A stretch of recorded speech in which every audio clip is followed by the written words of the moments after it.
cool. And have a good time with that because, when you spend your whole life in the uniform, it's pretty easy to talk about stuff that you love, Yeah.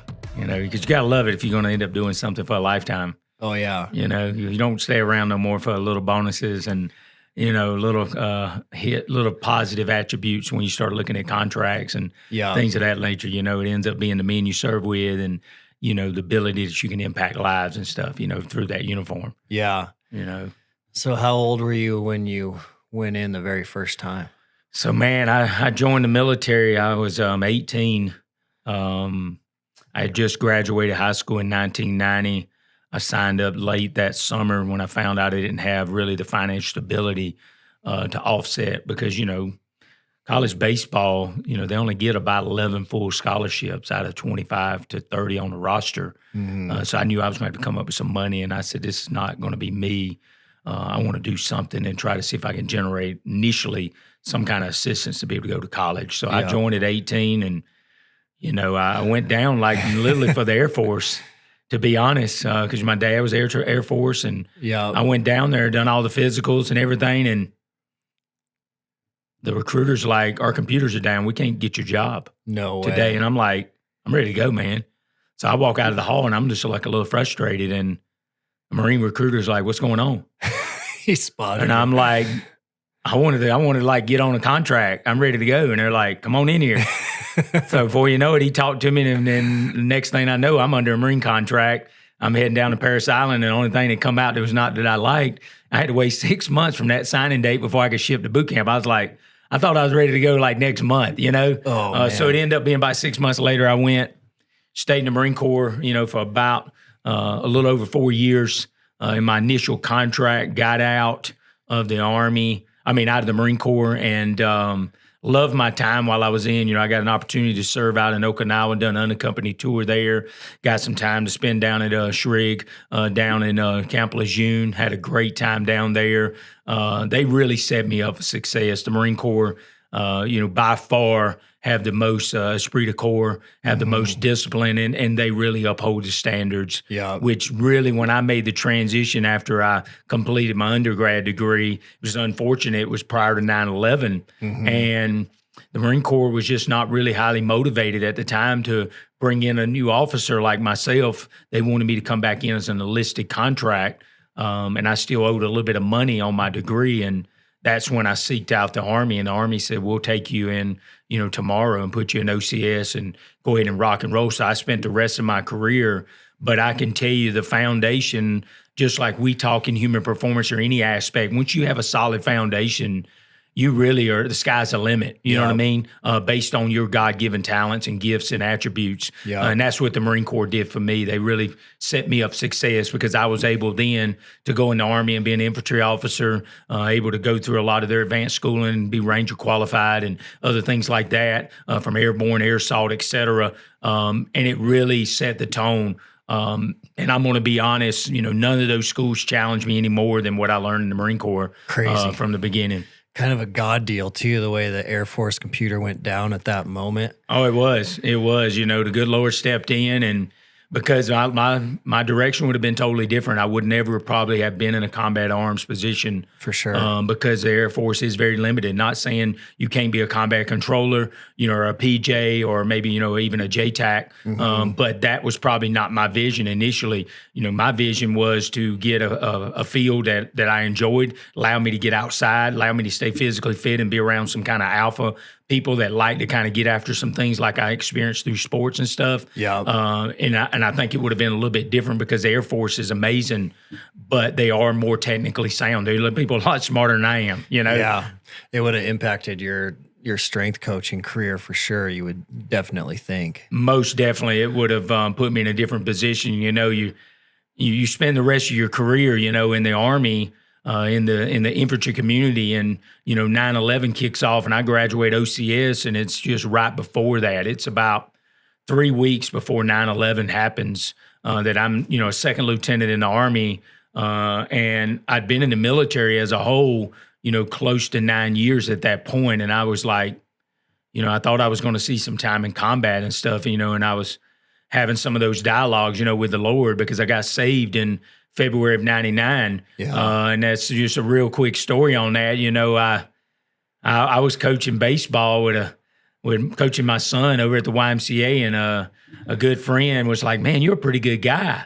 He's like, you know, you don't hardly ever cuss at the kids, you know, you're not acting a fool out here. And he's like, you know, do you know God? And I was just like, I know who God is, but I really didn't know, you know, he was not in my heart. He was not in my life. Yeah. And that gentleman, you know, Mr. Hayden Rogers, he invited me to church, and there was a little church there in Clinton, Davison Street Baptist Church. And I end up, you know, about 6 months later, I gave my life to Christ. And one of the first dialogues I started having with the Lord was, why are you not letting me lead in combat? Yeah. You know, why are you not giving me this opportunity? And then good Lord says, okay, wake up, buddy. Here you go. 9/11 happens. And then just what you get, you know. Crazy. It turns out, you know, to be essentially one of the longest wars, you know, that us as Americans has ever sustained, and through multiple countries and platforms. That I was blessed that the good Lord protected me and saved me through about 49 months of combat. A couple those tours I was as a commander. So I was very blessed to have some really good soldiers and warriors, you know, on my team that really could get things done. So how many years in were you when September 11th happened? So that's why I said I had about 9 years total Okay. service in at that point. And I had just became a second lieutenant within a couple weeks of 9/11. And then, you know, a lot of things started happening fast. And before you know it, you look up and you've got 2 or 3 deployments under your belt, and your children's grown up a lot, and you've missed a lot more time at home because you've been so focused, you know, on the, you know, serving in that leadership position to really set soldiers up for success. So you look up and it's 2008 or 2009. I finish up with my deployment in 2009. I go to the captain career course 2010. I come out of that. I go to my first command and then my second command. And after my second command, you know, I knew there was a different direction for me. I'd already just completed my master's degree, you know, in an exercise science related field. And I really had a passion to try to impact soldiers, you know, from a human performance standpoint. And I said, there's got to be an opportunity out here. So I seeked out West Point and tried to be part of their kinesiology program. And, you know, I was an alternate 2 years in a row. And it's, you know, it's unfortunate. I just wasn't a West Point grad. You know, I come out of University of South Carolina. I didn't take and go through the ROTC program. As I said, I was an officer candidate guy. So I just was always just a little short of being hired there. And I eventually put my name in the hat for U.S. Army Physical Fitness School. And a gentleman by the name of Frank Pakoska called me in for an interview and hired me literally on the spot, and contacted the post CG. And then they got in touch with Branch on the infantry side and deferred my orders and got it where I could come and be the strength coach there at the physical fitness school, and to be at the infancy as part of the Occupational Physical Assessment Test being developed for initial entry soldiers, and the new development of the Army Combat Fitness Test. And then in the infancy of the stand-up of the Holistic Health and Fitness, or now what we call H2F, that was all in its beginning stages, dialogues, working groups. I had the ability to sit at some of those tables and to be able to cast my vote, you know, and that really was my niche. And I really seen the, you know, the writing on the wall. The good Lord, you know, could have easily pulled me out at 20 years and said, Donnie, let's just go ahead and retire, you know, in essentially 2011, 2012 time period. But I went ahead and stayed, and I stayed another 7 years. Wow. And that entire time I was a strength coach in uniform for the Army.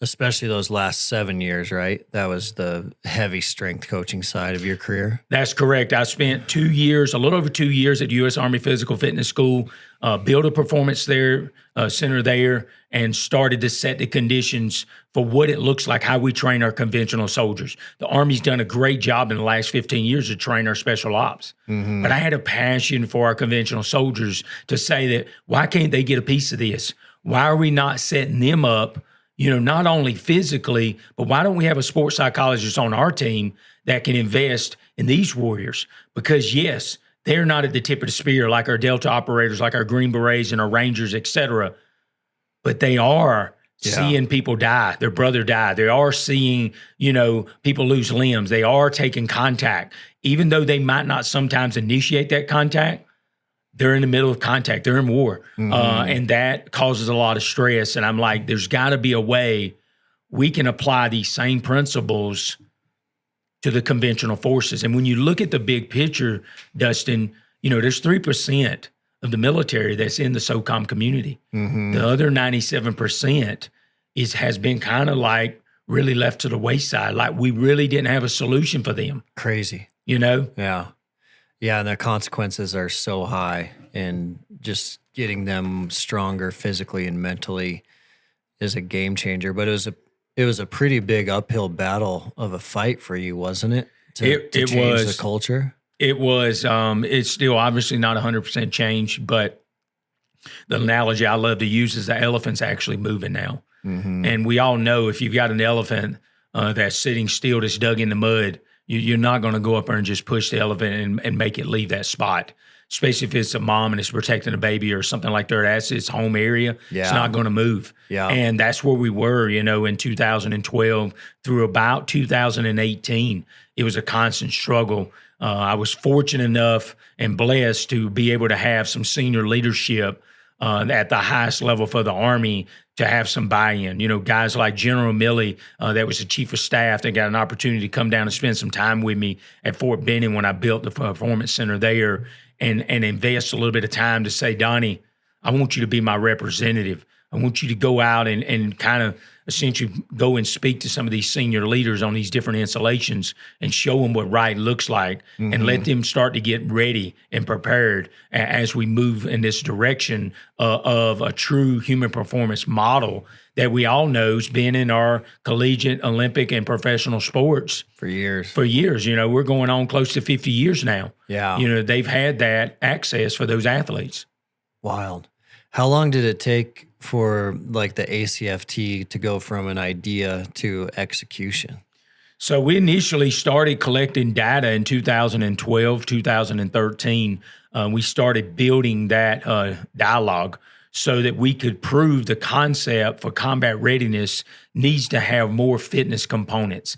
It cannot be fixated on what the Army had done for the last 40 years with the Army PT tests, because it only focused on oxidative or aerobic, and it only focused on muscle endurance. Those were the pieces. And we was like, we've got to get, the strength, and we need a true anaerobic test, because, a lot of your warrior task and battle drills and your mission essential task lists are aligned more with that anaerobic, that glycolytic system to be able to do things between 8 and 30 seconds and be able to be explosive and powerful in it. And those were the things we had to show through going out and spending times with armor units and showing how hard it is to pull, a person that got wounded and is inside of a tank, and how do we get them out? How much strength does that take to do a deadlift to pull a 200-pound soldier out of there? Or how much work does it take to load a 60-pound round for a fire for effect to have to put, say, 8 rounds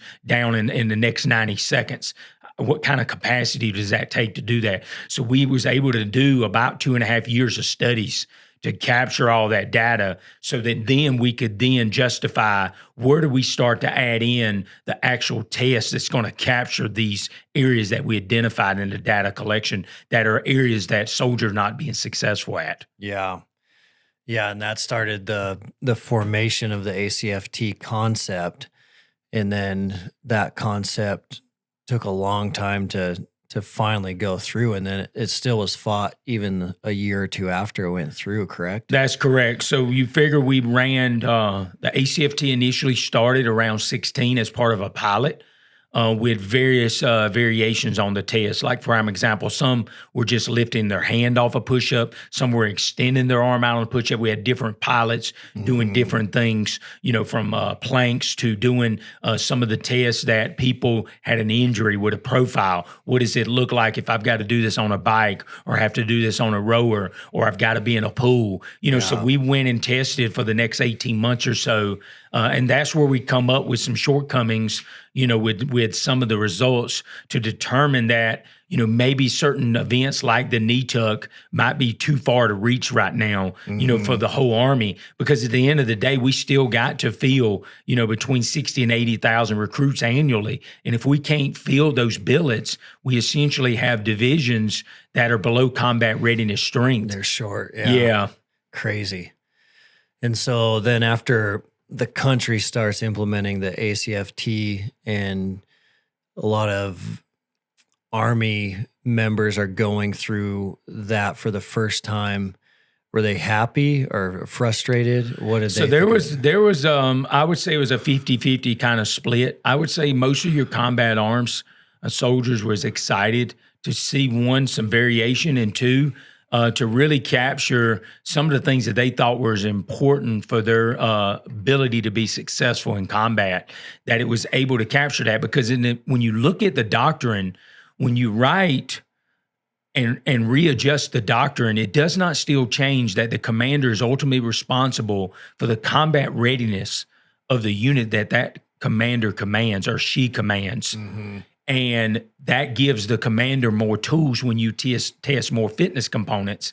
So initially we had a lot of good people that liked it, but we also had just as many that had pushback, that were used to training those other three events and now was not doing as well at an event like that does take a little more skill when you have to have triple flexion and triple extension to throw a ball. Yeah. There's a little more specificity than it would be to do a sit-up, or run even a 2 mile. Yeah. So initially where we failed, I failed as an Army, is we allowed the test to get ahead of the education. And I think that's what really hurt us initially. If we would have had perfect world, we would have been able to get the education out first and have 3 to 5 years of education to have it in our TRADOC schools so that people could actually understand the training and how to help soldiers. Because at the end of the day, leaders from the NCO Corps, that's their primary job, is to train that soldier. Mm-hmm. And when you are not knowledgeable in that area, you feel like you're not prepared to prepare your warriors to be successful to pass this test. And we didn't give them the tools initially. We really failed the Army as a whole. So then they're just kind of fumbling their way through it those first couple of years, frustrated and not doing well probably. That's correct. Now, obviously you had some outliers still doing well, but for the most part, the soldier that always trained muscle endurance and aerobic fitness was really hurting. Yeah, when they used to do well, probably. That's correct. Where they might have been a 270 or above is what we call a fitness badge, an APFT fitness badge. That means you're 90 points in each event. That means you're one of the top physically fit person in the unit. Well, now those soldiers might score only 70 points in each event. Dang. And they're used to being one of the top tier. So they had to go back to the drawing board and do some work. It's great now where we are with the H2F. We have some new doctrine that's out. We have some reference, and we're now, made some changes to our Master Fitness School. We made changes not only we had our ACFT level 1, level 2 certification. So that was to help give them the specificity, not only to administer the test, but how to do some of the training with some of the equipment.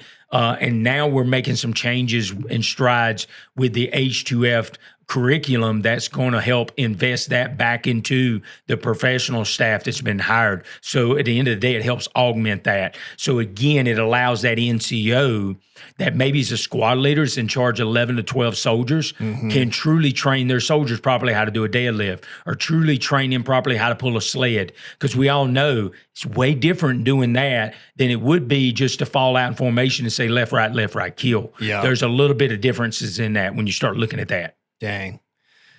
That's pretty cool, though. It's cool that it finally got done, and the new test is significantly better than the old test that lasted around 40 years. And even through those frustrations, the new ACFT is definitely doing a much better job of testing functional fitness to see if someone is going to be combat ready with that explosive power and strength and that pulling and that pushing. It's pretty cool. Most definitely. Is it a perfect test? No, it's not perfect, but I think it's making steps in the right direction. I really feel, in the next 20 to 25 years for the Army, they're going to continue to make strides, collecting data, making some minor adjustments on it. But even courses like Ranger School now, and if you go to selection for the Green Beret, they've added slices of it in from the ACFT. So like they're doing hand release push-ups instead of doing a regular push-up, for example. They're adding in, a combat readiness type test typically within the first week that has maybe a deadlift or some similar to a ball throw. So they're starting to adapt some of those tests into the SOCOM community as a whole, because they've got a niche and they've been doing it for a long time. And they know, for example, if I go to Ranger School, 5 mile is a aerobic standard.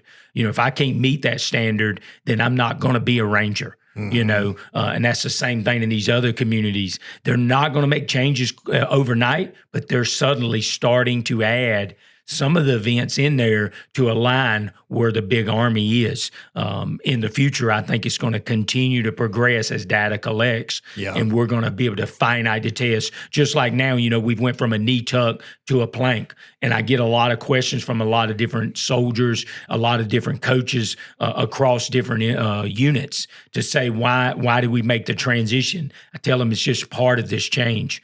To be patient, to know that I don't think it's going to be concrete like it was for 40 years with APFT. To be flexible and understand at the end of the day, we're ultimately just really trying to set that commander and that soldier of success for combat. Yeah, because that elephant's moving now where it was stuck for 40 years. So now that it's moving, there's a better chance that evolutions could happen much quicker now. Most definitely. That's exciting. It is. It's very exciting. I'm excited for all the soldiers in the military or in the Army now that sign up in 2021, 2022, 2023 and beyond, they're going to be exposed. If they do a career like I did, they're going to get an opportunity to not be neglected when you have something going on mentally or when you got something going on physically. They're going to be able to have access to a PT, access to a sports psychologist, access to a registered dietitian. So we can really get after these things at the beginning, so we can really help soldiers to not only reach their potential, but to be able to sustain that and be able to have that, to be a better father and a better husband at home. Because at the end of the day, that's how we're going to change our society, how we're going to change. And I think the military is one of the ways that can help do that. Yeah. Like you and I were talking about, the Army's one of the largest businesses in the world with the size of the members, compared to like a United Airlines or Delta Airlines or Amazon. And so if you can make a change in a community like that in a positive direction, you do have a really good opportunity to change the trajectory of the whole entire country. Most definitely. And that's exactly right. When you look at the numbers, you got close to a little over 1 million with your reserves, your National Guard, and the active duty. And if you take in the civilians and also like your GS employees, your different contracts, you can easily get excess of 2 million people. And we're only talking about the people serving. We're not talking about their families, because that is one of the things, a lot of times people don't take in consideration. But when you do get a soldier, you do get a career GS employee, you essentially are impacting the family, because they're all involved. Yeah, that's a game changer in terms of positive or negative impacts you can have. So you're working through your career. At what point did the first concept, the first time you heard about it, the first inkling come up of the Tactical Athlete Performance Center? Where did that come from? Yeah, I can't take the person that made the naming of that. I think I took a lot of that naming initially with the tactical athlete came from the National Strength and Conditioning Association. If you know anything about them, it is a gold standard with regards to collegiate and professional and Olympic aspect of coaching. And now the tactical, they're leading the way. They had the initial concept in 2009, but it came to fruition in 2012, and they became to have the TSAC-F certification that people could go now. It's a non-degree Okay, so you can take that certification without a degree, but it allows you to start to understand that language and understand it's not just for the military. The tactical population is covers first responder, covers the fire, covers the police.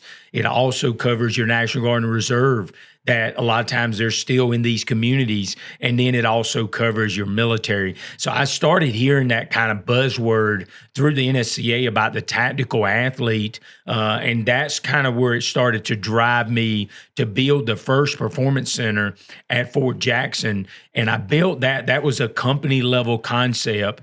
That means platoons train at once. That means 40 to 45 soldiers would come in a time block and they train. So you build the center so that it can accomplish that task in that time period based on the resources and the coaches that you have available.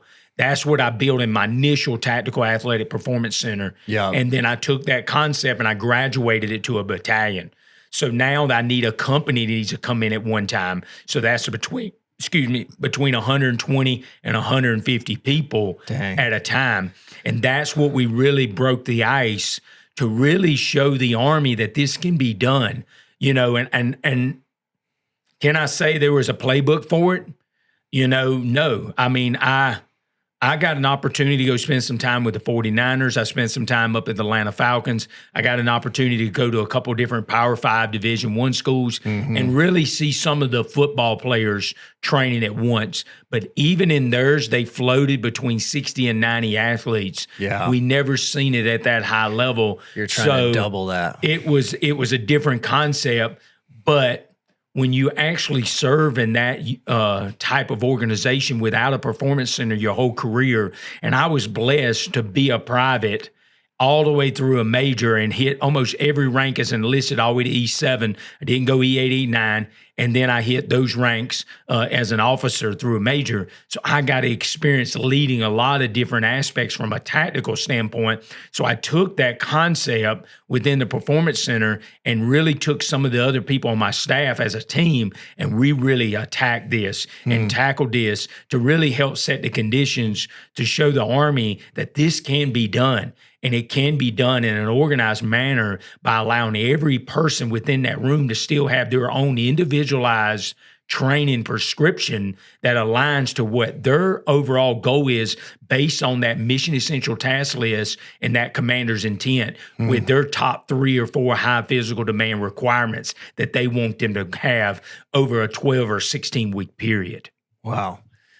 And so the first one you ever built started with around 40 soldiers coming in, but then you scaled it up to where about 150 at a time were That's coming correct. in multiple times a day. 3 times a day. We were running 3 shifts with our performance center at Fort Benning, and it really gave us the ability to set the conditions. We spent about 60 days on the front end to really comb through all that, to really trim the fat off, to really work with some units that was patient, allowed them to be pilots so that we could make mistakes and we could correct it. So we could make that piece run like a well-oiled machine so that everything run by the minutes on clocks with big warm-ups to minor warm-ups to execution of whatever was on that specific program for that day, whether they were doing strength or power, whether it was a tactical lane, whether you had a soldier that, took a tweak and now they're in OCS and they have a stress fracture.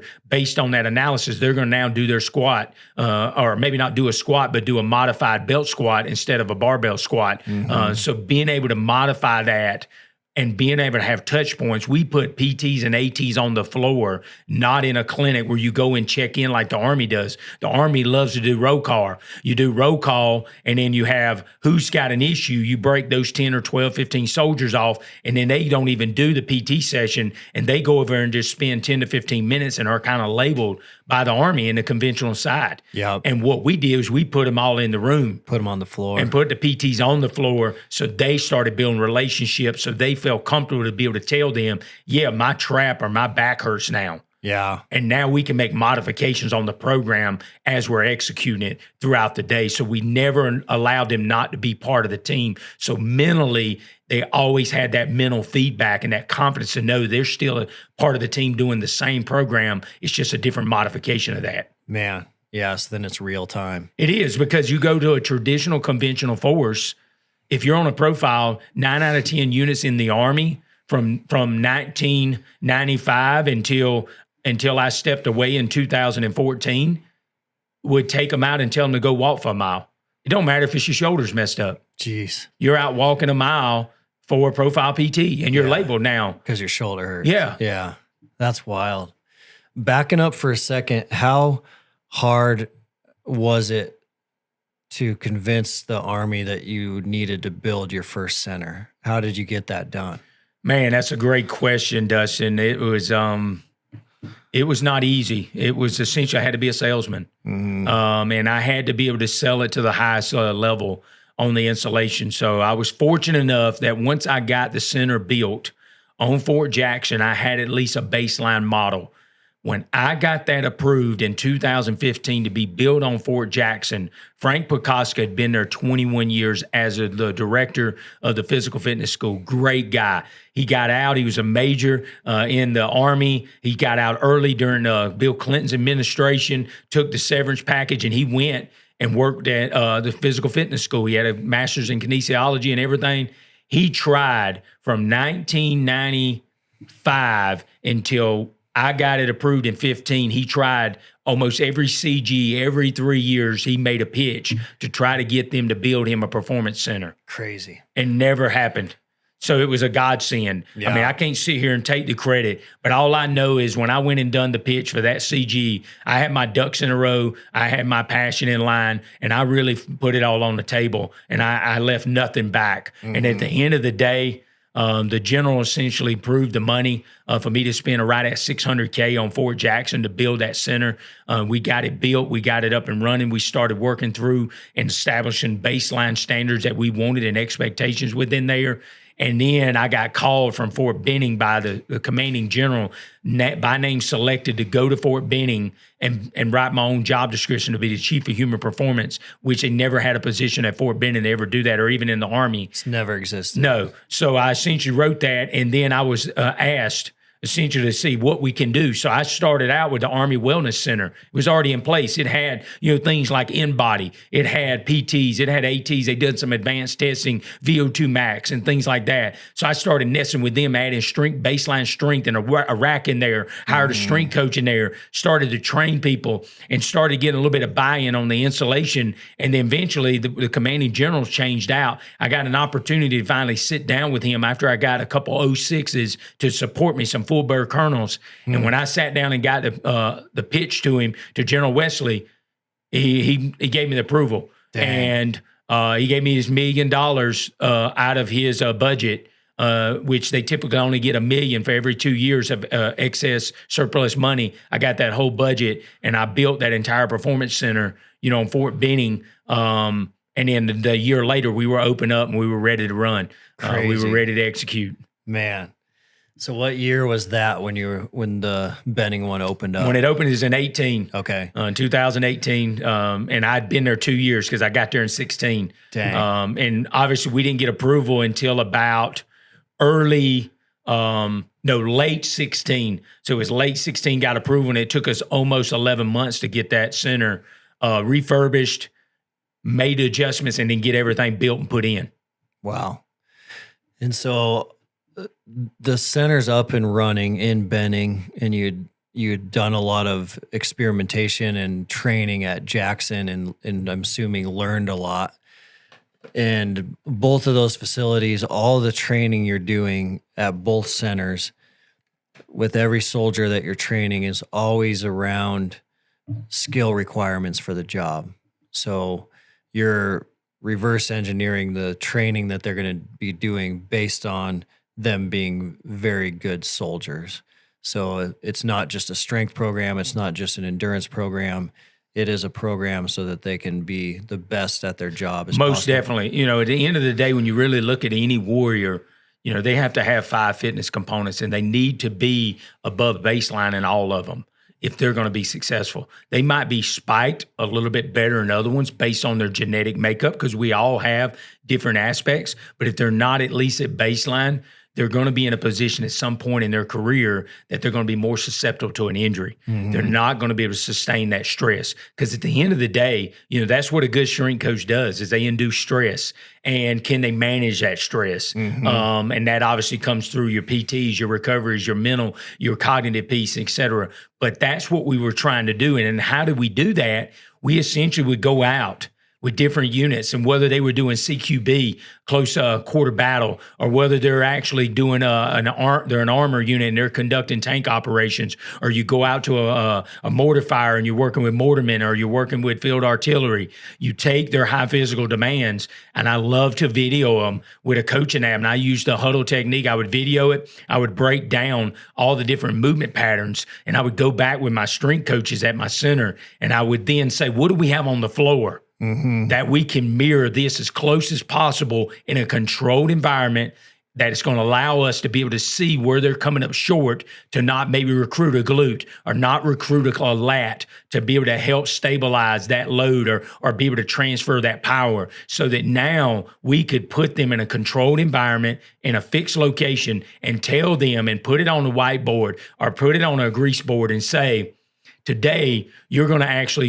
take contact, and you got to sprint for 9 seconds to the next cover and conceal position. And oh, by the way, welcome to Afghanistan. We're going to set the treadmill at 40% grade, and you're going to have to run. And it's also is self-propelled. So you got to generate your own velocity, and we're going to measure how fast you run. And we know how fast you ran last week. We know we need you within 1 to 3% of that tolerance. So we know that you're putting forth the effort based on the fatigue level we're seeking during that training session. So that is how you start to break that down and set the conditions. So now in a controlled environment with a coach's set of lens of eyes on you, they can correct that in a controlled environment and help really give you the confidence mentally. So when you're on the battlefield and there's no coach around, there's no leader around, it's you and that threat. You're going to rely on what you've trained. And if you've trained it enough in that environment, it becomes automatic. It's just like a baseball player that steps in a box and gets set. Once that ball's released, it's a blink of an eye, it's hit the mitt.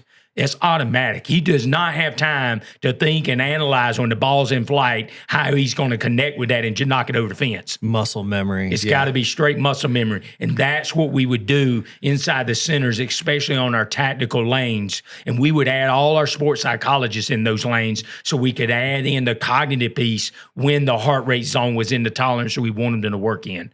So now that mirrors as close as we can in combat without having bullets flying. Yeah. And just train that over and over again, so that when bullets do fly, you're going to muscle memory and what you've been trained. That's correct.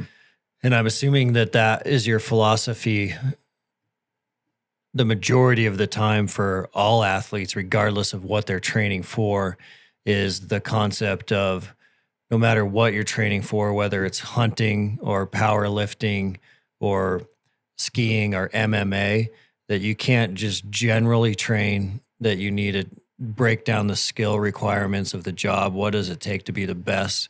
And then train to those requirements. Most definitely. There should not be in any athlete, I don't care what their sport is, that doesn't have training days in it. It has what we call specificity for sport, or specificity for tactical, or specificity for hunting. You can throw any name after it. Yeah. But it's got to have specificity.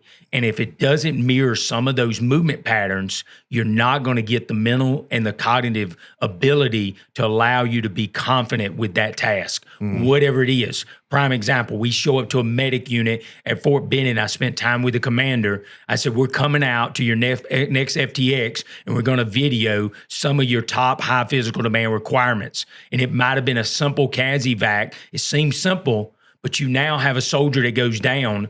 That soldier's got to be put on a skidco or put on a farmer carry and being toted out. And a lot of times that medic don't have all 4 people. They're doing it with 2. And now you got a soldier with kit on. If that soldier weighs 180, their kit and everything, they're over 240 pounds.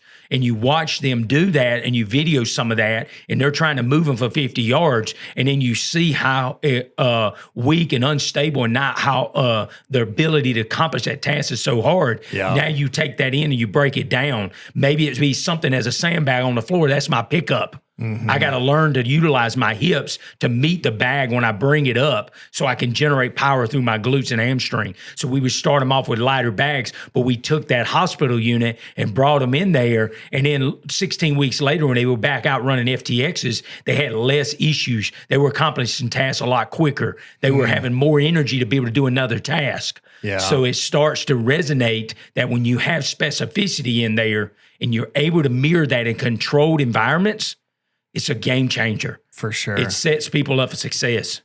Yeah, I could see that for sure. And for sure, also, it creates an environment where in that task now you're suboptimal. You're not redlining. So just your mental clarity is way better than it would be. You're not smoked. You're not dragging. But because you're maybe operating at 80% because you're trained for that environment, now you have the oxygen to think clearly and make really good decisions, which we see with hunters all the time, where a hunter can go untrained and survive a backcountry hunt, but it's going to be a complete suffer fest. And there probably is going to be a chance of an injury or an overuse injury, but just the mental clarity is not going to be there. They're not going to pay attention to their surroundings. They'll have no situational awareness. So they might survive, but they're not going to thrive.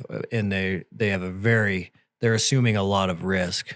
Most definitely. And that's exactly what y'all are doing here, by being able to break that down in your lab and be able to provide that specificity so that now they're able to set the conditions, so that they can make better cognitive decisions in that a situation when it's most necessary to do that. I know right now they don't have somebody shooting back at them, but at the end of the day, there is a lot of potential risk when you're up in a backcountry inside of the mountains and you've got not only varying terrains and slopes, but you also have different types of temperature, different type of moisture, different type of surfaces that's constantly changing.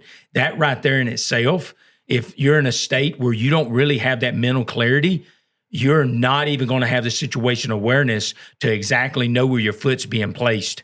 And that can be enough to change the game that can take you out of the whole hunt for the rest of that season. Yeah, for sure. And you saw that in the military with the lens of the massive scale of the military gives you a good understanding of how big of a deal this is, where we can't see it as well as you did in a smaller population, but you saw it just in the sheer volume of financial resources going towards musculoskeletal injuries inside of the military, which is an astronomical number of people that are getting hurt.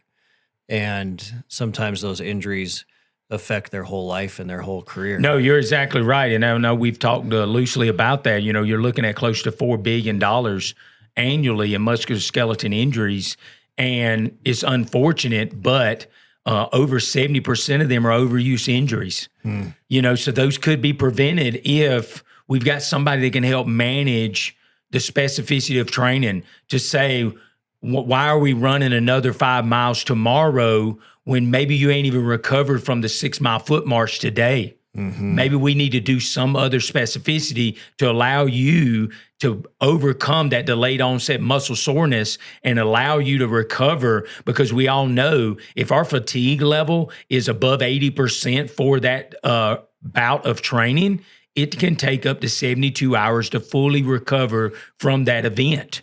And if we try to use those same muscles and that same energy system within that 72-hour window, we are prone to being potentially overtraining at certain parts of that block of training. For sure. But having that scientific set of lens through proper programming and through proper prescriptions can help prevent that, which now puts you in a better position for longevity, not only in the military, but any aspect as an athlete, as a hunter, et cetera, to be able to help set the conditions to be able to do this for a lifetime. Yeah, and longevity is the game, because, I mean, if you're in the military and you're in your 40s, I mean, staying in your career for another 5-10 years and staying healthy and fit. And it's the same thing with like mountain athletes, skiers and hunters. It's like, if you're crushing the mountains in your 40s, we want you crushing the mountains in your 50s and 60s. And that takes the coach and the athlete to flip that lens and be like, this is a longevity game. I can't just crush myself all the time. I got to pay attention to those 5 pillars. I got to pay attention to my sleep, my nutrition, and that way I can thrive as long as possible and enjoy my life for a much longer time. Most definitely. And the other piece you have to always take in consideration is, do I have certain things that I do? Does it put me in a pain level above 3 out of a scale of 10 on a regular basis? There might be something that needs to happen. I might need to get a little bit of extra medical care, or I might need to actually take a little recovery on a certain aspect of my training until I've eliminated that pain. Because at the end of the day, we all know if we're working through pain constantly, the brain is not functionally fully, because it's essentially getting receptors back to it that says, this is not making me happy. I'm not going to continue to fire that motor neuron and allow that synapses to fire within that muscle striation because it hurts. It's shutting down. I'm not going to continue to tolerate that. Yeah. And that's some of the things that even in the military, it's still hard for people that are veterans for a long time to swallow that pill, to think there's something wrong. But we all know in our community, when you peel the onion back, professional, collegiate, Olympic, high-level athletes, almost every day they're seeing one of those representatives. And they're getting something worked on. Oh, yeah. Okay? And it's unfortunate we have labeled soldiers for the majority of our career, and we're making that 180 turn now, that it was always bad to go see a medical doctor and go to sick call and potentially be put on a profile. But sometimes that is what we need. We as alpha males, we as fighters out there that want to continue to compete, sometimes your competition is stepping away and getting that resolve before you continue to push the envelope. Yeah, that's so true. And professional athletes have it pretty figured out.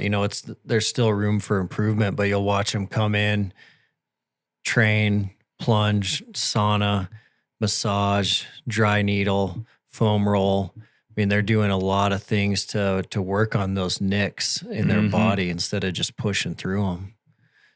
But it takes some education. Like that's a lifelong learning to learn some of those tricks of the trade. Very true. Let's fast forward to Benning now at the center. Can you walk us through how you ran like 150 person class essentially? Yeah. So what we would do, we would essentially run a 40-hour course to get additional people to assist us within the unit. So if I've got 150 people within that unit, I could easily train 10 or 15 people over a 40-hour course prior to bringing that unit in to start. So now you got some additional safety people. You got some additional people to help manage risk. And you got some additional people to help flow on the floor. And those same 15 people would still be training with their individual groups at their station. But at the end of the day, they understand a little bit more about what our intent is, what we're trying to accomplish, and why things are flowing the way, so they can help kind of build that dialogue. So 150 people shows up for PT. They'll show up about 5:30 in the morning. We would start out in an open field. We would do what we call our general warm-up with the whole 150, everybody together, all the coaches out there walking through, just talking to them as they're warming up, some simple exercises, but we just start to build that relationship, start to understand if there's things going on, or start to understand maybe is there something difficulty with a family member, stuff like that. Yeah. We transition from there. We bring them in from when they come in based on what they're going to be doing. If they're doing a tactical circuit, they're going to be in their tactical uniform. They're going to be ready to go. So they're going to be separated. You'd have 2 groups of 12. That's a full squad. Yeah. They're running that tactical lane. The next set of groups you'd have everybody obviously in PT shorts, but you have some in brown shirts. Okay, the ones in brown shirts, they're going to be on the racks. They're going to be doing a strength or a power block. You're going to also have another set that would be in PT shirts. That's with that. They're going to actually be doing probably our high intensity type circuits that go around the perimeter. Things like Jacob ladders, things like rowers, things like skiers, assault bikes, other things of that nature. They're going to be on those. And then you typically have another group that's going to be more in your civilian type attire. That's like your elite level ones that's going to be on a power day. Yeah. So we have everybody broke down in those colors that helps us the flow of the room. So once they go into where their station is, they actually get their individual card. We have what we call card stock. Our card stock had for the whole week of workouts. It had 5-day workout on it, 3 on the front, 2 on the back, had their name on it, had all their maxes, had everything calculated out. So it was individualized for them on their card. Okay. So within that card, they then had another warm up that they were mandated to do. So hanging on the rack, there was 15 exercises. Those 15 exercises said exactly what it was. So it might be something that's like, I'm going to do band pull aparts for 3 sets of 8. It's going to have on there 4 numbers. They're going to do those 4 numbers that's listed on that card. They're going to pull it. They're going to all knock those out. Then they're going to go right into their primary lifts. Right into their primary lifts, they're going to go into their assistant lifts, and then they're going to go into their recovery. It's built all in there. All our times are rotating and set with regards to our work to rest ratios based on what we're trying to accomplish. So again, if I'm an athlete that is not at the top tier, so I'm more of a beginner, I'm going to be doing my workout on a kettlebell. I might be doing my workout on a landmine so I can really improve my movement pattern. Everybody's going to be training with shoes off inside there the first 6 weeks. They're going to actually execute the training. If I'm in the middle group, I'm going to be on the barbell. Okay. I'm going to get the chance to do some of the primary lifts. I'm not going to really be doing a lot of like cleans or nothing of that nature, but I'm going to at least get some deadlifts. I'm going to get some squats and things of that nature in. Then your third group that is at the top or the advanced level, they're going to be open to everything from plyometrics to cleans and jerks, snatches, etc. Where your last group, as I said, with regard to moving around the room, that perimeter, you also within the perimeter, you have it broken down into gait-specific running. That's where our tough treads came in. We utilize our treadmills to be able to get after the gait. We'd put a coach at the treadmill, and they might be 10 people at that treadmill, and they get on and do 3 to 5 seconds of sprints or maybe 10 seconds of sprints, and it rotates. But there'll be 3 or 4 other stations that they will maybe do wall pushes. They'll do arm swings. It's all about improving the gait. And then that same group would go across the street maybe that day. Maybe they're doing intervals. So they'll do their intervals on the track, but they'll do all their prep on the front side as a coach to be able to help correct their gait. Get them on the track, have them run whatever it is they're running on the track, or maybe they're going to go do hill repeats. We could jog them down about a half a mile, and we had a pretty good hill that we could really throw them on to get after hill repeats. So that's how the room flowed. Each one would get a brief from that coach at that station of what the lifts are. Okay. And with those lifts, they would then go over those cues and what they need to do. Each group had an iPad, had people on their group with iPads to be able to video, to be able to pull people to the side and be able to correct a few of the deficiencies, just to reiterate, hey, here's our performance measures here. We're not going to do 3 sets of 8 of this and all 8 reps are going to be bad. We've got to either modify the load or we've got to get the movement technique correct because we're missing maybe a hip hinge or we don't have no heel in contact with this lift. So we're correcting that on the spot. We're going to run that for the whole entire 90 minutes. Once that's all done, that individual strength coach at each one of those different stations is going to break them down into the recovery, and then they're going to have 15 people that's dedicated to clean the room up. Dang. They're going to be dedicated to mop, sweep, vacuum, put every rack back the way it was supposed to be, where every color hung and everything, and then they would all leave the center. And that was, we would then reset the wheels, and a next group would then come in around 10:30 or 11 and run until about 1 o'clock. And then we reset the wheels again for 1500 or 3 p.m. for the next group to come and stay till about 4:30, 5 o'clock. Man, that's wild.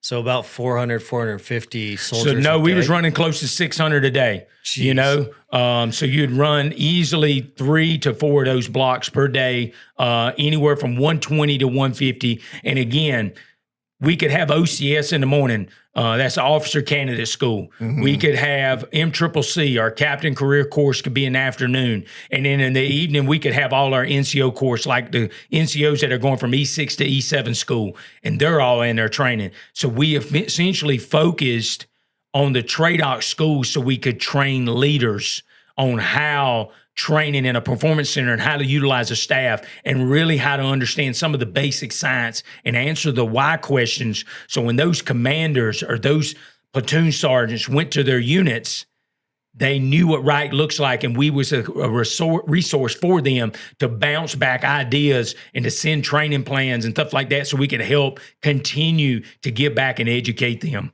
Wild. Was that built off some of the modeling you saw implemented in professional sports, like the Atlanta Falcons or NFL teams? Are they running any training like that on large groups? It's very similar, I would say, with the strength and power portion. Like where our 40 racks was, we would typically average either 3 or 4 lifters at each station. So that really helped us set the condition for work to rest ratio. So I would have 1 working, 2 would either be resting or doing some kind of other accessory exercise before they would go into that primary lift. And they would have those additional people to help change weights out, because remember, their card had specifically what weight. Everybody was not doing the same weight. It was based on it. And what we also did inside the room to help flow is we set the racks with a group of the people that were all beginner. Let's say we're 3 beginners on rack 1. They were all within an inch or 2 in height. So we all measured their height, so we didn't have to do a lot of rack changes. So once you set the conditions for it, it didn't have to be changed. It didn't waste a lot of time on those type of pieces. Those little pieces started adding up for us in the long run. But no, 49ers, Atlanta Falcons, you know, they do a really great job. You know, Carolina, I've been down there and done some things down there, and I've seen Luke, what he does. They do a great job. We very similar mirrored some of theirs, at least on the strength and power days. But when you started looking at tactical circuits and what we did in our tactical circuits, I really didn't have a play card. You know, I've got an opportunity to deploy with a lot of special ops types units, but a deployment looks a lot different than what your training scenario looks like in a performance center. But what I utilized was just my years of training and my years of kind of breaking down movement patterns and being able to take that and put it into a tactical task based on the resources we had. So we were working things in, like in the summer at Fort Benning, most people don't train during the day. That was one of the big things. Like the heat cat is too high. Like it's 98 outside. You got 100% humidity. Everybody on the base is shut down. How are y'all training? We incorporated things like arm immersion. So we were plunging the arms in between the circuits. We were showing it was dropping their heartbeat 10 to 15 beats. Just their arms. Yeah, by just taking them up to their armpits into these coolers full of ice and water. So that's what we would rotate on some of those circuits, so we still could get some work capacity in. We just didn't shut down training. You know, we were taking in things like wearing breath belts and utilizing diaphragmatic breathing in our rest cycles so that they're really getting the right oxygen to the lower half. We were using simple things like using monitors to determine where their heart rate was, to really try to help add some recovery exercises that focus on getting the heart rate down. And we use those same tools and techniques when they actually went out and done FTX training, so that now they could apply this when they were in combat. Simple things like, let me put my hand on your stomach and show that your rib cage, and take the other hand, place it on the top, and you feel that this is going up and down and this is not going in and out, to re-cue them. Now, let's let this go in and out on the diaphragm and the stomach. Let's let this relax on the rib cage, so that now they get oxygen to the lower extremity. A lot of times you don't get near as much oxygen if you're rib breathing. So those little simple things we were able to do in between rounds of like our tactical circuits, so we could incorporate some of those basic principles that they could take out and execute when they were out in training or actually in combat. That's phenomenal. Let's dive into the baselines for a minute, because the baselines, I think, are going to be really interesting to the hunter. And you worked with Weston a little bit on that yesterday with just a simple back squat assessment. And I know you were doing a lot of baselines in the center. So like for me to get from the beginner to the intermediate group, I had to pass certain strength baselines. And then those also are very correlated to heavy packs and when I should be carrying a heavy pack and when I should not, to reduce risk. But let's spend some time on those baselines. Like in the center, how do I get from that beginner group to where I can actually touch a barbell?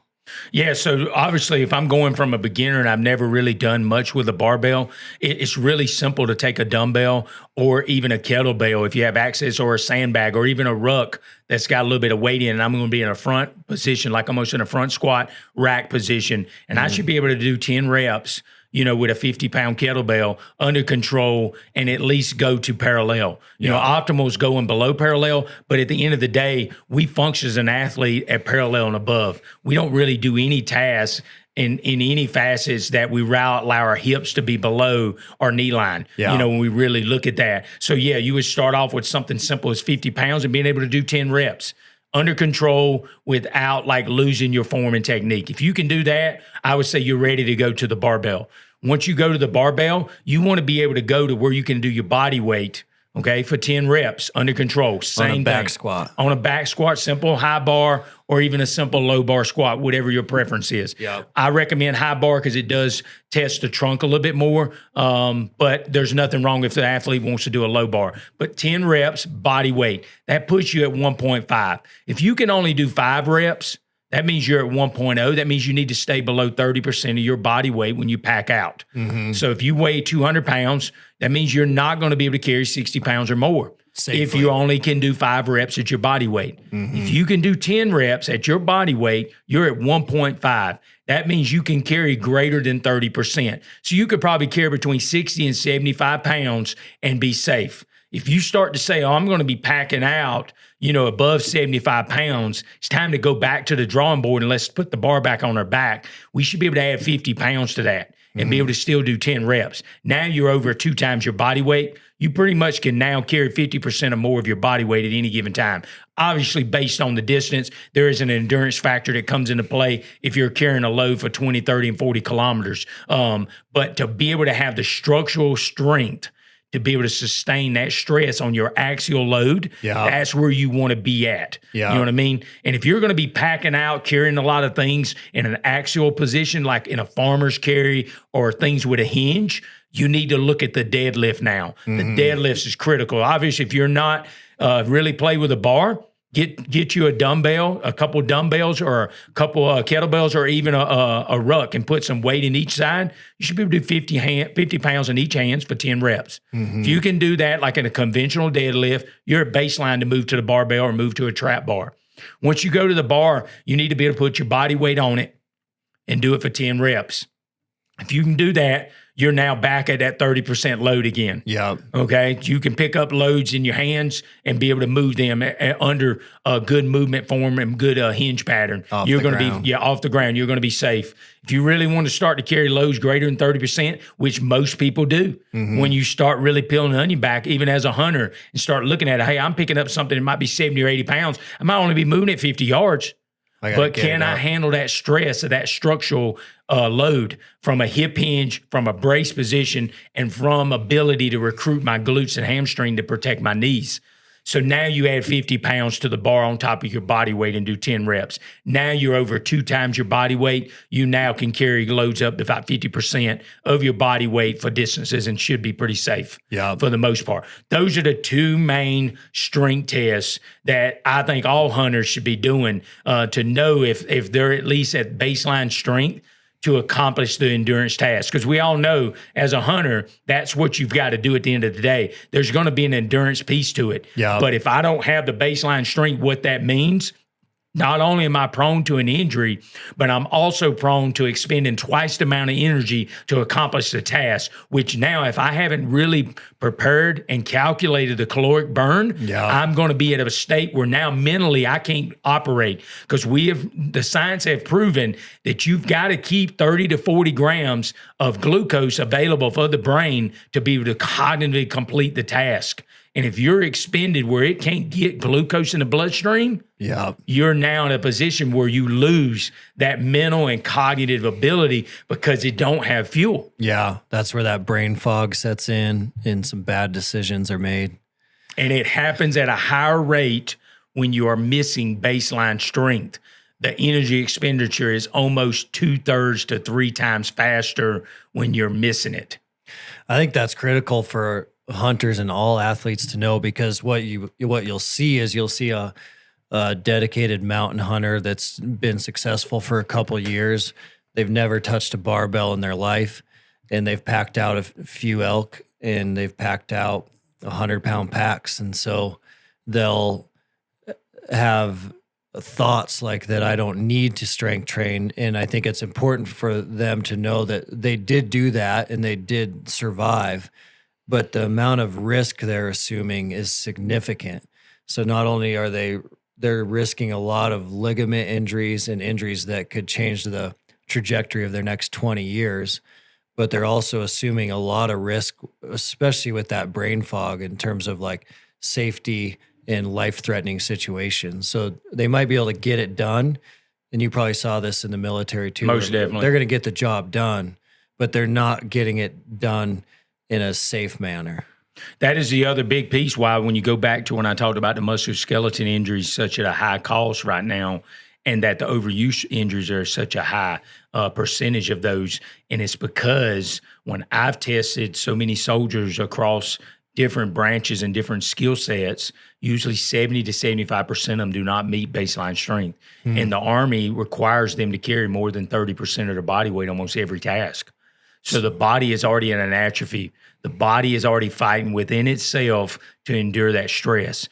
And you can remove that by allowing yourself to have a little bit of strength training, because I can tell you right now, Dustin, and I can tell anybody in the audience, you don't have to be a world-class powerlifter to be able to accomplish that task. Yeah. You could do a 12-week program and add 15 or 20% to your strength numbers and allow that to be the focus during that window, and then really take that and then allow your endurance block on the next 12 weeks.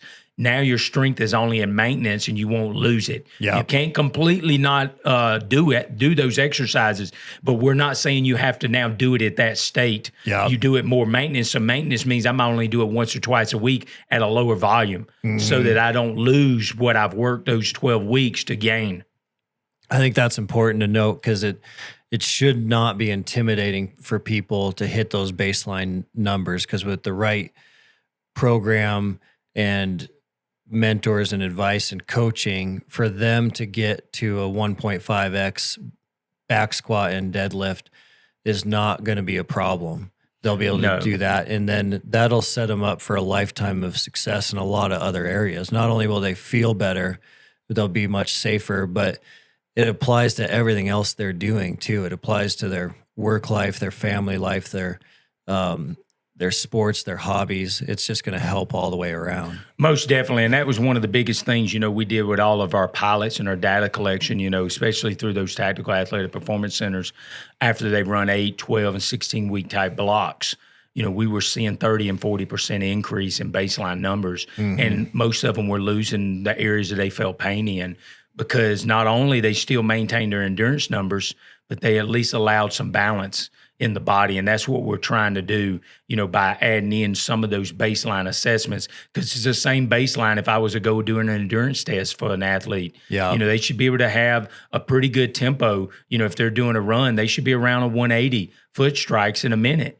And if they're not, they're probably not at baseline. They're potentially going to have something in the future if they increase their volume of foot contacts over time. And then they're going to wonder why something is always kind of nipping at them when it comes to running. And it becomes a baseline issue that they're not where they need to be, that they've got to correct over a certain amount of time within that programming.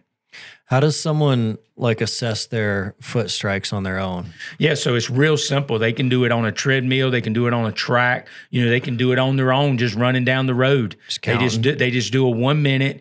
If you've got the money and you buy a metronome, that's one thing. I don't recommend it for everybody. I just tell them to count their left foot strike for 1 minute and then multiply it by 2. Okay. And that gives them the ballpark. And typically you want to be within that 1 to 3% range. So, anywhere between about a 168 to a 180, you're in the window. Okay, for like a person that's jogging. We're not talking about out sprinting. Yeah. So when you go out and run, don't run a sprint. You run your normal pace. Like if I was going to go out and run for, say, 30 minutes and I'm a decent conditioned athlete, what does my pace look like? That is how I count my foot strikes. I don't do it with an all-out sprint and see what I'm going to look at, because I'm not going to mirror that for a 30-minute run. Yeah. But yeah, count that out. If they're not there, what they need to focus on is trying to increase 3 to 5 beats per session for each week, and versus going from like a 140 to a 180 in the next week. Your body's not going to handle that stress. Yeah. It's too much stimuli. So 3 to 5 beats. I tell people to download music like on their iPhone or on their Apple phone, et cetera. A lot of them, different songs out there now that you can get, runs off metronomes. Beats per minute. Yeah, so it runs off beats per minute. Put those music in, get on a treadmill and do short intervals. Yeah. Do short intervals like you run in a 400 and work on trying to get that foot strike closer to those until you can allow it to become more automatic before you start going out on longer distance. When you go on longer distance, I tell you just to randomly throughout that run, check 1 minute a couple times. See where you're at. And don't really change your run and continue to try to do that for 30 minutes. Just do it in small segments and really focus on your short interval days is where you would focus on trying to improve that tempo. Because if you can get that tempo in a better position, you have less foot contact in the ground, less time. And that means that's less absorption, that's less force, and then that's a quicker inertia because you're getting in and out. And if you can get in and out, you're going to save your joints in the long run. And that means that foot is going to strike closer underneath the hip. If I can stack it under the hip, it's aligned properly to handle that stress. Where you'll see most runners with bad tempo, their heel strikes. Their heel is out in front of the body. That means there's nothing to protect the knee, the ankle, and the hip because it's out by itself for every strike. And most people don't realize it's about 2 to 2.5 times your body weight on every strike. That's a lot of force. And if you can't get it a little closer under the hip, you are at some point in your life going to start having some issues. And you're going to think, why did all of a sudden just start now? It's just because it's finally wore the meniscus down, for example, in the knee, or it's finally then destroyed the hip socket, and now the socket's got too much play within it. So it's going to start to put you in a position where you're going to start to have some more injuries in the future if you don't correct it. All those overuse injuries showing up. That's where the overuse injuries start to come in. So I think it's important for the audience also to learn a little bit about the philosophy of in the tactical community, and I think it's really similar in the mountain hunting backcountry athlete community, that if someone is already above baseline strength and struggling with endurance, and vice versa, if someone is way above baseline endurance, but way behind in strength, then those two individuals should not be on the same training program. That is correct. Yes, you have to really allow yourself to be in a more of a balanced state, especially as a hunter, a tactical athlete. If you're looking at yourself and I'm doing specificity and I run the 100-meter on the Olympic team, that's my only piece. I can talk about me, as a world-class powerlifter. If I'm in a state like right now and I'm retired from the military, aerobic training is not necessary. It's something I might want to do just for myself, but it's not specificity for me to win on the platform. So understanding that, but if I'm a hunter, if I'm a tactical person, I've got to be more well-rounded. I cannot be elite in one category and then be the best in that aspect. I've got to be more balanced so that I can handle the stress that's going to happen throughout my specificity of my sport, my tactical, my hunter, et cetera, so that now that balanced state is going to help me. So again, going back to your topic, if I'm an elite level endurance athlete, and let's say I'm a sub 5-minute runner, and I can cruise that all day long, but then I go in and do a baseline assessment and I can't even do 2 proper reps with my body weight, and then I start packing out and transition to be, say, a hunter, and now I'm carrying heavy loads on a regular basis, I'm going to put myself in a position where I'm going to be allowing an endurance system to try to adapt to something that requires strength. And it's not adapted for that, just like vice versa. Strength's not adapted to a type 1 oxidative high-fat burning a machine. They are 2 different systems, and they're completely opposite in the body and how it operates. So you have to show what I call some love in those areas that you're not strong at so that they can become more balanced. If they become more balanced, you can continue to push the envelope even in your area that you're most passionate about. So i.e., I'm an endurance athlete. I've coached a lot of runners that still improve their run time after doing a little bit of strength training, and they actually felt better after a 10-mile run than they did before that. So if you're above baseline strength, you probably would go maintenance strength and then ramp up the endurance days in their training block. So initially in the beginning, that's correct, but I would say it would be more anaerobic based, so we can maybe go more after threshold to start to push the line before we add in a ton of oxidative volume. That's overtraining now because our body's not prepared for that. If we allow it to adapt to a glycolytic state in that threshold work, we are more prepared because we've been working in that in a strength component more. So it starts to push that a little bit to the right, and then we can start adding more oxidative days or more aerobic days to really set us up for success. And then that would be the same if you flipped the coin the other way and you allowed yourself to do, I got to improve strength because my aerobic numbers are really good.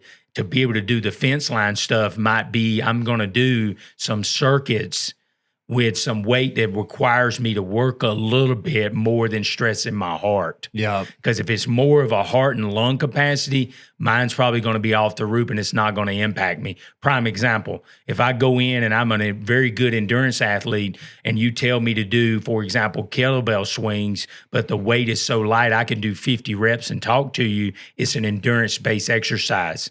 Yeah. I should be feeling something after 8 to 12 reps. So now I'm recruiting that type 2 muscle fiber so it becomes more of a strength and power workout, so that now I'm pushing that energy system to do a little bit more work so it can get better. Yeah, that makes sense. Yeah, and you see that all the time, like with someone who's phenomenal at endurance struggling with that strength, and someone who's phenomenal at strength struggling with endurance. And it's everyone has a tendency to do what they're really good at, but for a tactical or backcountry athlete in our lab, we've seen over and over again how revolutionary it can be for them to focus on things that they're not good at, the things that they don't like doing, and the things that they dread doing. But once an endurance athlete adds that strength, and you see how good they start feeling, and you see those run times go up without them even running that much, it's pretty phenomenal to watch. No, you're exactly right. And that's why it's really necessary. Sometimes I have somebody like a Mountain Tough, or another strength coach, if you're in the tactical population, for example, to be able to look at it through their scientific lens and be able to provide you a prescription to get you where you want to be, so they can put you in sometimes some uncomfortable positions that allow you to get the mental toughness out of it, but it also allows you to take that weakness to become a strength. Yeah. And now it ends up really pushing your entire ability to accomplish whatever that task is you're striving for to be easier. So now you have more resources available for the cognitive aspect to be available when it's time to use it. Yeah. And we both know that, regardless of whether you're in the hunting or whether you're in the tactical population, that is the game changer, and that's how lives are saved. That's how you're taking the big kills and able to do the things that you want to do. Because once we've expended that glucose and we've expended that threshold, that heart rates to a state of where we cannot recruit it no more, the brain starts to shut down, as you said, having that foggy mind and putting yourself in a state where that's not where you feel comfortable, like you can get things done. Yeah, you got to be able to think. So you retired a few years ago, 3? Yeah, so it'll be 3 years in August. So it's just right around the corner here. Yeah, that's crazy. And you're doing a lot of coaching, a lot of consulting, but then you're working on your own fitness goals right now. So what's the journey that you're chasing now? So I'm chasing the World Championship in powerlifting. I actually took my seat on the national team back in February. I secured that and locked that in. And how that works is you have to win your weight class and your age bracket, and it puts you in a driver's seat so that you get an opportunity to compete at a world championship. And that's always, if you do anything at any level with regards to sports, you always want to do it at the highest level. I've been very blessed and fortunate enough to win 2015, 2016 World Championships. And then in 2019, I was able to get the bronze there in Sweden. So it's actually been almost 4 years. During these last 3 years that I've been kind of in a transition state as an athlete. I went through double knee surgery in November of 2020. You know, there'll be a lot of people that might be curious to be like, how did this strength guy, you know, have all these knee issues? Well, I actually broke my toe in Yemen when I was deployed in 2017.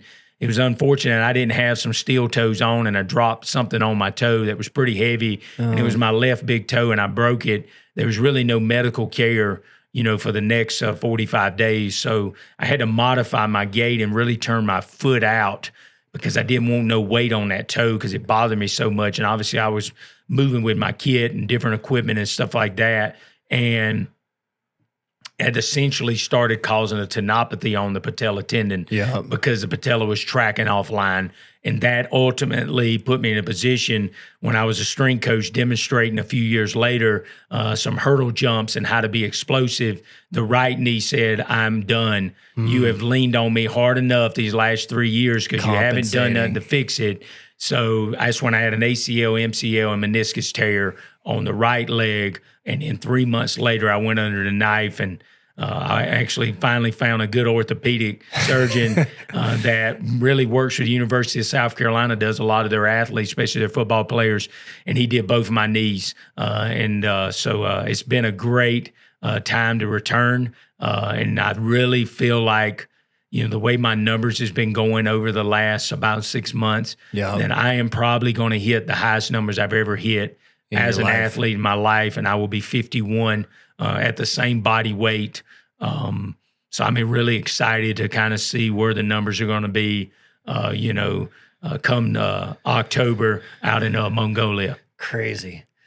So you'll be 51, just coming off a double knee surgery, and you'll compete around 180 pounds. That's correct. And you'll be competing on squat, deadlift, and bench. Yep, that's correct. In like ballpark numbers for the squat are in the 600s. Yes, I'm going to be in the low to mid six is what I'm shooting for. My deadlifts going to probably be low to mid sixes. I'm looking to, you know, hopefully finally break that 300 kilogram barrier. I've been chasing that for many years. That's 661, you know, on the platform. And then I will be benching probably between a 365 and a 380 on the bench press. So I'm really excited how the past went the last couple years, because this is the first time in my career as an athlete, as a powerlifter, that I've ever actually trained just for powerlifting.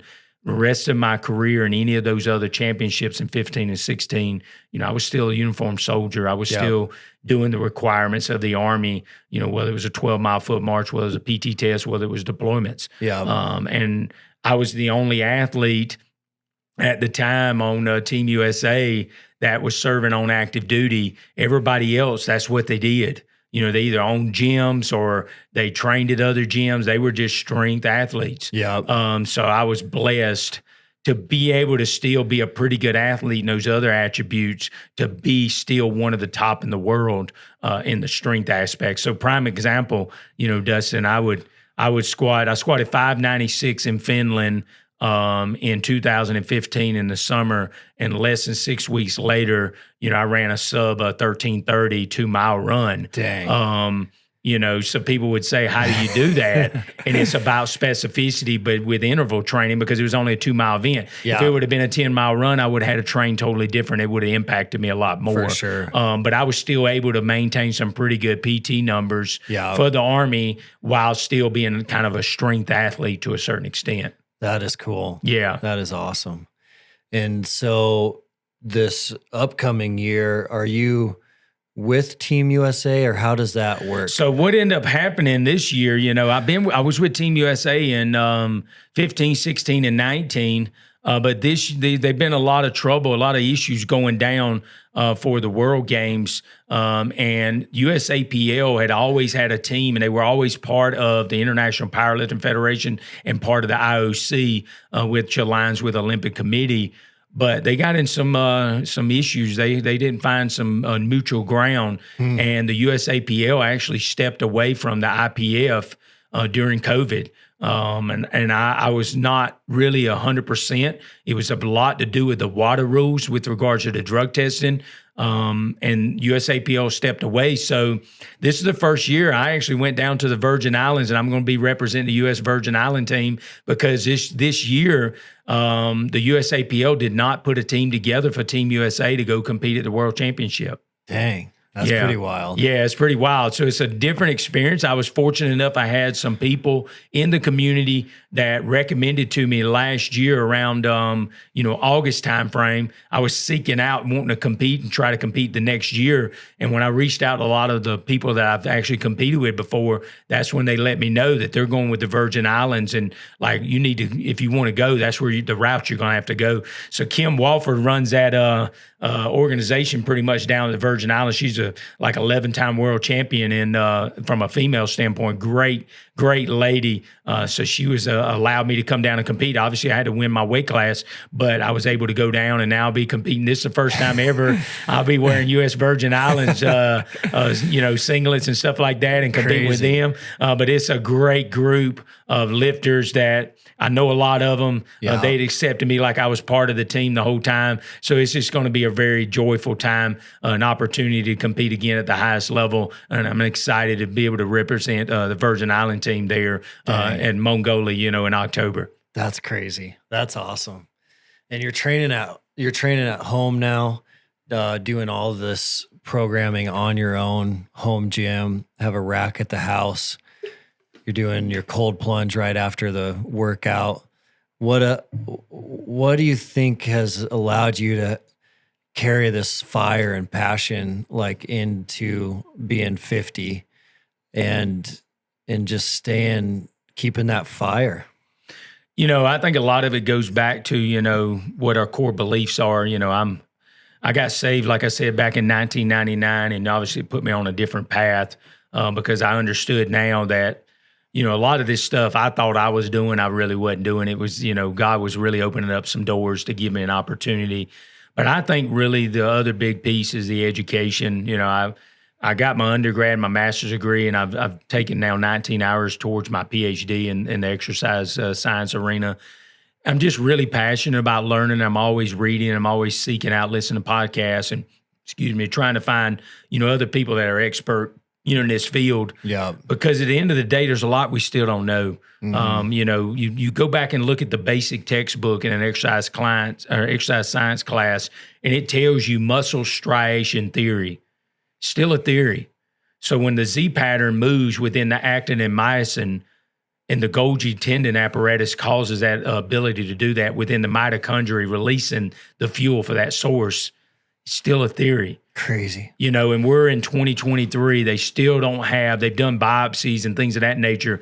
But I think that's what's helped me keep the fire and help me stay at a high level, because I've always listened to my body and I've always tried to take a scientific approach.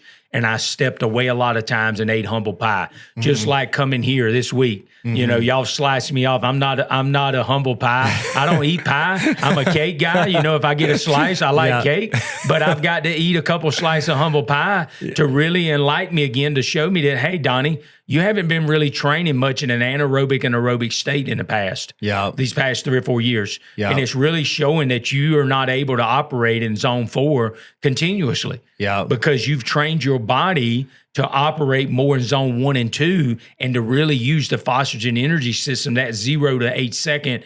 That's that fuel that you get when you go to the drag race, and you wonder why those vehicles are so fast and can promote, have 1,200, 1,500 horsepower and get down the line so quick. Yeah. It's because they're operating on that. If you told that same NASCAR to go out and run the 500, Indy 500, they would be petered out. By the time you got lap 3, there would be nothing left of them. They'd be smoked. Yeah. So I've always listened to my body. I've always adhered to the science, and I've always been receptive for change.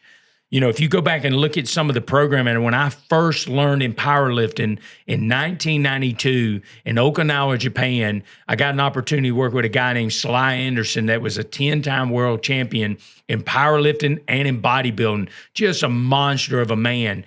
The way he trained me when I made the powerlifting team in Okinawa in the Marine Corps was totally different than the way I train today. You know, he was a phenomenal lifter and he had a phenomenal programming back then, but hardly anybody applied any science. Yeah. And this day and age, I apply science. So I'll do things like utilize a GymAware that has a tether on the bar that measures the speed of the bar, and I will base that on my fatigue level. So if that bar speed's not moving at a certain rate that I programmed on the prescription, I will either terminate the exercise or I will lower the weight. I will not continue like back 1992. If it said 4 sets of 3 at 335, that's what I did. Yep. It didn't matter if I couldn't get it or not. I fought through it and just finished the set. Yep. Regardless, my form and technique broke down. Yep. So the other big thing that I do is I video most of my top primary lifts, and I analyze in between each set. And if there's a flaw, I might even terminate. So say I programmed that day to do 4 sets of 5. Second set of 5, I start to see a 1-inch collapse of the knee and I start to see the ankle. I go into next sets and really focus on it. If it still stays there, I terminate the last 2 sets. Yeah. Because I know I'm biomechanically at a disadvantage. If I continue to do that, I'm working against the way the biomechanics are supposed to work. And I'm going to potentially put myself in overtraining and be more prone to an injury. You got some because it's a risk. controlled piece and I'm not going to assume risk on it. Yeah. Because at this point, I'm going to be smarter in my 50s than I am when I was in my 20s. Yeah. Because my body could endure a lot more stress. That's the big difference I think that's helped me over the years is applying things like, let's do nasal breathing. Let's hold the nose and do some breath holds with some kettlebell swings or overhead press and allow this now to be without oxygen. Let's work that set in instead of now going and running intervals so that I can still get the same feeling on my body, but I don't have to endure the foot contacts. Yeah. So it's being able to be receptive and being able to change when you develop a program and not saying I've got to always do it my way or the highway, being that receptive to change. And I think that's what's helped me. And I've always, since I got schooling and since I played college baseball, I have always seeked out and everywhere I've lived, Dustin, to have people within the medical community that I had a relationship with. Like prime example, I got Josh V that works down at Apex in Columbia. I can give him a call and say, hey, when can you work me in on a dry needle session? Yeah. I go in. Yeah. And he does it. It's boom. I'm willing. I know what I need. I go see a massage therapist every month, at least twice a month, sometimes more. I am dedicated to providing for my body. I'm willing to spend some extra money because at the end of the day, if I start cutting corners and think I can do that, the body's going to go into overtraining. It's going to fall on the sword, and you're going to eventually end up taking injuries that's going to take you out of the game of whatever you enjoy doing in life. Yeah. Yeah, and it's that constant lifelong learning mentality too that makes it pretty addicting because human performance has a long ways to go, and it probably always will have a long ways to go as a society. And experimenting with some of those things and trying some of those things and seeing what works for your body and what doesn't work can become a pretty addicting process too, in a healthy way. Like, trying new techniques and new breathing techniques, and that stuff's fun. Just, push. No, you're exactly right. It's just like, I used voodoo floss back in 2013. There was BFR cuffs were not out, but I'd already started reading some science from China and what they were doing with some of the cuffs on some of their training. So I started adding in, if you've heard of voodoo floss, it's nothing but a recovery tool that's essentially a tire tube that you just wrap around your leg or you wrap around your arm, and you essentially prevent blood flow to go during that period for a minute or two as you do a certain exercise. So I started doing that back in 13 and 14, and they didn't even have the science for the BFRs yet. So blood flow restriction was not even approved in the United States because they didn't have no cuffs. So I was using voodoo floss. And I started to do high reps on lat pull downs, high reps with squats and things like that. And I started seeing the benefit. Like I started recovering quicker because I was getting more white blood cells to the muscles that were fatigued. So my DOMS was going lower. So I started incorporating some of that way before, like I was just basing off what China was doing. I started reading some of their articles. It's like, I'm going to try this out. And I eventually found out it was starting to show me some benefits. Yeah, you got to try some of that stuff once you think there's some sound science there. I mean, get in there and give it a try. That's right. It's not going to work different things work for different people. That's right. Now, obviously BFR, one of the big staple stories for that was Clowney. And if you know Clowney from the NFL, he went from South Carolina to his first year in the season. He had ACL injury. So he had surgery. He was the first elite level athlete that did his whole prescription protocol with BFR for his return to play. And he had the fastest return to play than anybody else in the NFL had ever returned from an ACL surgery. Dang. And he did all BFR for every bit of his lower extremity training until he got where he could actually do normal training. Yeah. Because we all know they started at day one after his surgery. They started BFR with just a leg extension and isometric holds. Yeah. And they was using that. Dang. And he applied that the whole time and returned within that next season. Full speed back on the field playing defensive end. Man, that's cool. Especially with BFR, how anyone can do that from home, on the road. It can be in their bag wherever they go. Most definitely. So what year and what caused you to come up with the name One Time Powerlifting? So that's a great question, Dustin. It was probably around 2014, and I was really seeking the Lord and trying to understand, what was my mission and my purpose for Him. I knew I was in the uniform. I knew what I was supposed to be doing in my career. I knew I was with my family, et cetera. But I'm I didn't understand, what direction. And it was these doors started opening up with the platform for me to have an audience, to be able to go and lift and start to build dialogues. So it was just I was reading the Bible and, just spending some quiet time with the Lord. And it was just it just resonated with me that Jesus sacrificed one time for all of us. He gave us the greatest gift ever in life. Mm-hmm. And I was one time is it. I sat down with a couple different graphic artists and I said, the cross is the center of the whole thing.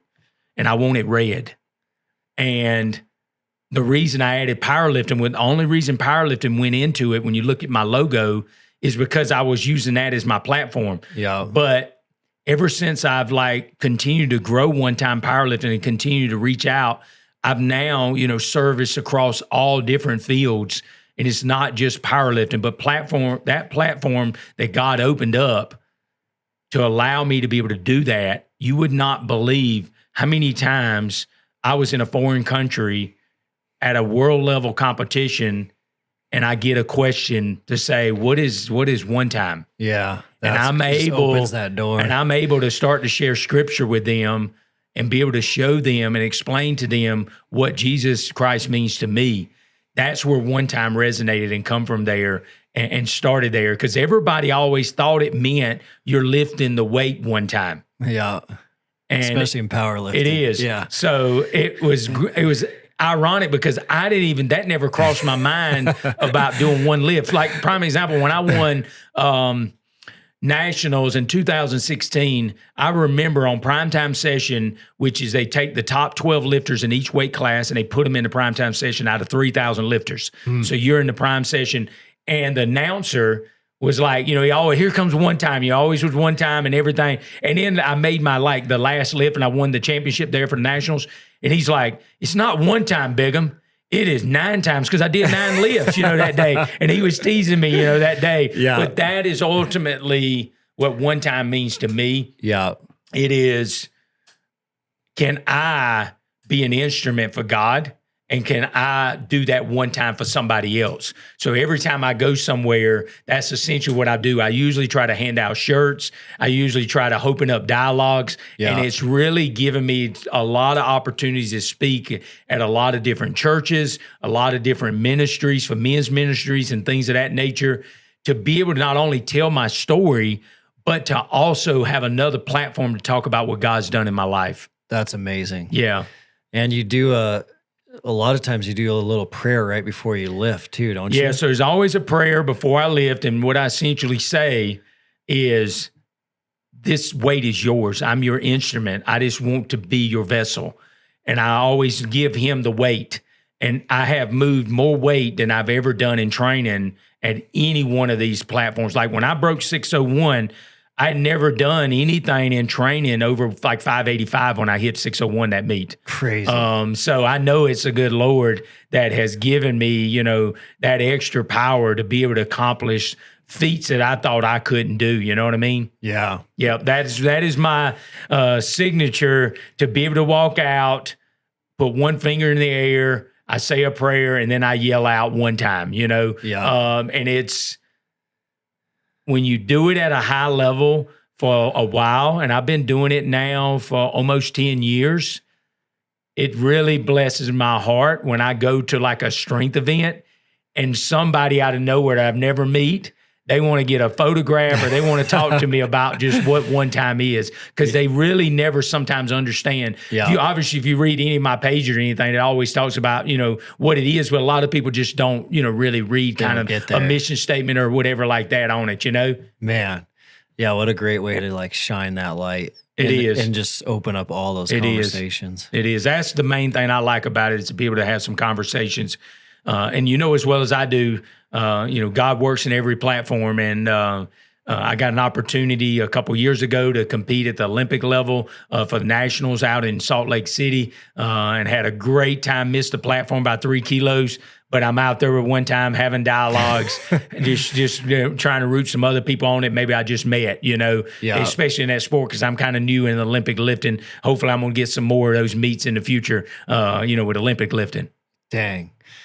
Yeah, I definitely recognize, I mean, God just works in mysterious ways, and his ways are not like our ways. And it's pretty funny because we went to Summer Strong, and it was either 2017 or 18. I don't recall the exact year, but Mountain Tough was really in our infancy. And so Mountain Tough was founded in 16, and I didn't really know much about Summer Strong at all. And I didn't know who would be there, and I just, something about it caught my eye and wound up there. And I'll never forget the speech you gave that day. It was like I tell my wife all the time, it was like the most impactful, best public speech I've ever heard. And then to fast forward to now, to today, and you're in the Bozeman lab, it's like only God could really put that together.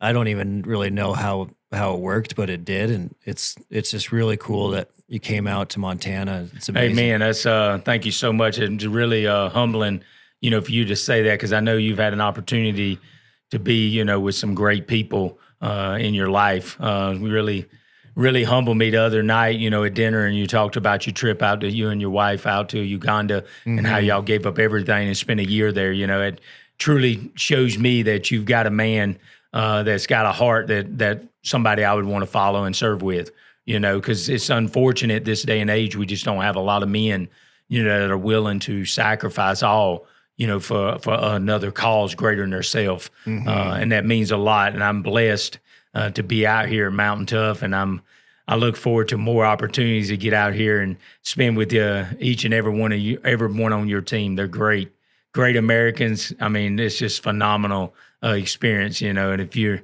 not spending any time with Mountain Tough right now, you need to figure out how to make time, because I'm telling you, to help change your life. Thanks, Donnie. I appreciate that. Really appreciate you coming out, and can't wait to learn more and see where the future goes. Sounds good. Thank you so much, Dustin. Thank you.